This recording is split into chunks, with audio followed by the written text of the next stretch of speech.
అందరికీ నమస్కారం.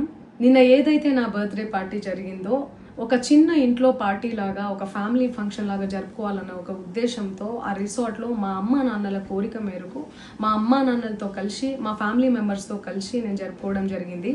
అక్కడ మా అమ్మా నాన్నలు, మా అమ్మా నాన్న ఫ్రెండ్స్, మా ఫ్యామిలీ ఫ్రెండ్స్, మా టీమ్ మెంబర్స్ మాత్రమే ఉండడం జరిగింది. అండ్ అట్లనే లిక్కర్ ఉండడం జరిగింది, సౌండ్ సిస్టమ్ ఉండడం జరిగింది.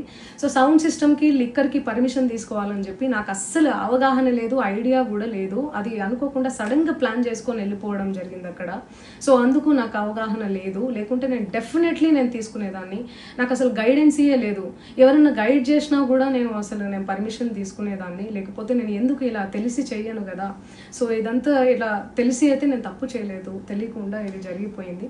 అండ్ అక్కడ లోకల్ లిక్కర్ తప్ప అసలు వేరే ఏ ఇతర పదార్థాలు, మత్తు పదార్థాలు కానీ వాడడం అసలు జరగలేదు. అక్కడ దొరకలేదు కూడా, పోలీసులు సెర్చ్ చేసినా కూడా. అండ్ అక్కడ ఎవరికైతే పాజిటివ్ వచ్చింది అని చెప్పి పోలీసులు చెప్తున్నారో ఆయన ఎక్కడో ఒక చోట తీసుకున్నాడు, ఎప్పుడో తీసుకున్నాడు అని చెప్పి తేలిందని చెప్పి పోలీసులే చెప్పారు. అండ్ అది ఇన్వెస్టిగేషన్ కూడా జరుగుతుంది. మేము కూడా పోలీసులకు కోఆపరేట్ చేస్తున్నాము. అండ్ నేను ఎందుకు ఇలా చేస్తాను, అసలు నాకు తెలిసి ఎందుకు చేస్తాను, మా అమ్మా నాన్నలతో దట్టు మా అమ్మా నాన్నలు పెట్టుకొని ఇలాంటివి నేను ఎంకరేజ్ చేస్తానా, ఇలాంటివి చెప్పండి. అండ్ ఒక రోల్ మోడల్గా, ఒక ఇన్స్పిరేషనల్గా ఉండాలని అనుకుంటాను, కానీ నేను ఇలా ఎందుకు నేను చేస్తాను. సో ప్లీజ్ దయచేసి మీడియా మిత్రులకు నా విన్నపం ఏంటంటే, ఆధారాలు లేని అభియోగాలు నా మీద అస్సలు మోపద్దు ప్లీజ్.